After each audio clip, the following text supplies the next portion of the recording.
Hey everyone, welcome back to my channel. Today I have a quick tutorial on a very pretty little dashboard that I think you will like. So if you want to see how I did it, then just keep on watching. I'm starting off by pouring white paint mix on this 12 by 12 inch canvas, and then I'm layering the colors in like a domino way. After that, I'm going to pour more white around it and just blow it with the hairdryer.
Then I give it a good torch as much as needed, and using a straw I'm fixing parts that I don't like. I make sure that I covered all the edges, and then I remove all the extra paint from the bottom of the canvas.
And that's it for today's painting. I hope that you liked it.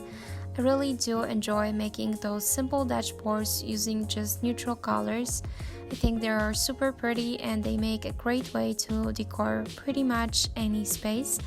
If you haven't done it yet, make sure to subscribe to my channel for more weekly videos on art and pour paintings. Give it a thumbs up if you enjoyed this video, and I will see you in the next one.